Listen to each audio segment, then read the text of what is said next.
Welcome to our e-learning software private limited. MS office பேக்கேஜை பொறுத்த வரைக்கும் உங்களுக்கு தயார் நிலையில் பல வேலைகளை வந்து கொடுக்கப்பட்டிருக்கு.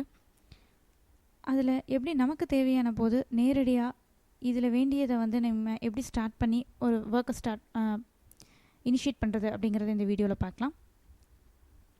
அதுக்கு நீங்கள் ஃபர்ஸ்ட் உங்களோட மைக்ரோசாஃப்ட் வேர்ட் 2010 ஓப்பன் பண்ணிக்கோங்க. ஒன்ஸ் நீங்கள் ஓப்பன் பண்ணதும் உங்களோட டூல்பாரில் ஃபைல் அப்படின்ற ஆப்ஷனை கிளிக் பண்ணிக்கோங்க. கிளிக் பண்ணதும் நியூ அப்படின்ற ஆப்ஷனுக்கு போய்க்கோங்க. உங்களுக்கு இந்த மாதிரி அவைலபிள் டெம்ப்ளேட்ஸ் விண்டோ உங்களுக்கு ஓப்பன் ஆகிருக்கும். இதில் வந்து உங்களுக்கு இப்போது ரெடிமேடாக உங்களுக்கு ஒரு அஜந்தாவே ப்ரிப்பேர் பண்ணணும் அப்படின்னு நீங்கள் நினச்சிங்கன்னா இந்த அஜந்தா அப்படிங்கிற ஆப்ஷனை கிளிக் பண்ணிக்கோங்க.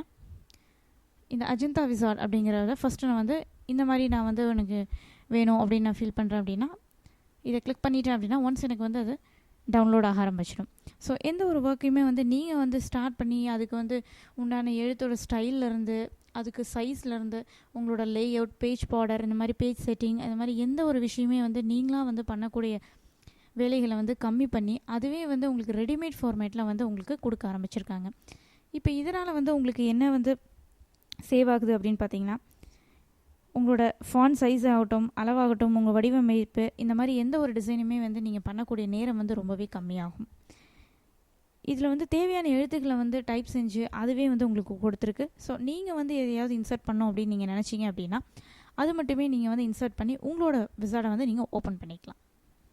இப்போ வந்து எனக்கு இந்த விசார்ட் வந்து எனக்கு டவுன்லோட் ஆயிடுச்சு. இப்போ இதில் வந்து கொடுத்துருக்கிற ஸ்டைல்ஸில் வந்து உங்களுக்கு எந்த மாதிரி வேணும் அப்படின்னு சொல்லி கேட்டிருக்கு. ஸோ இந்த மாதிரி மாடர்னாக வேணுமா, பாக்ஸாக வேணால், ஸ்டாண்டர்டாக வேணுமா அப்படின்னு சொல்லி கேட்டிருக்காங்க. இதில் டிஃபால்ட்டாக இருக்கிறத நான் விட்டுருக்கேன். உங்களுக்கு எது வேணுமோ அதை நீங்கள் டைப் பண்ணிக்கலாம். So date, time, title, location, உங்களோட மீட்டிங்க்கு தேவையான டீட்டெயில்ஸ் எல்லாமே நீங்கள் இங்கே கொடுத்துட்டே வரலாம். இப்போ இந்த நெசசரி டாபிக்ஸில் இருக்கிற கீழே இருக்கிற ஃபில்அப்ஸ் எல்லாமே நீங்கள் ஃபில் பண்ணிகிட்டே வந்தீங்க அப்படின்னா உங்களுக்கு வந்து ஒன்ஸ் இந்த விசார்டோட பாக்ஸ் வந்து ஃபினிஷ் அப்படின்னு சொல்லி கேட்குது.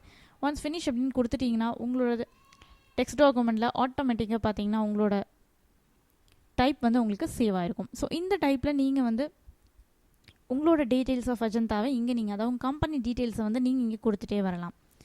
இப்போ இதனால் வந்து பார்த்திங்கன்னா உங்களுக்கு டைம் சேவ் தான் சொல்லணும். ஏன்னா இது மாதிரி உங்களுக்கு ஃபார்மேட்டை க்ரியேட் பண்ணி அதை பார்டர் ஆகட்டும், ஒரு லேஅவுட் ஆகட்டும், டிசைன் பண்ணுற வரைக்கும் அது டைம் வந்து உங்களுக்கு ரொம்பவே வேஸ்ட் தான். ஸோ இது மூலிமா வந்து உங்கள் டைம் கன்சிடரேஷன் வந்து ரொம்பவே சேவ் ஆகும். Thanks for watching video. For more videos, please log on to www.rindia.com.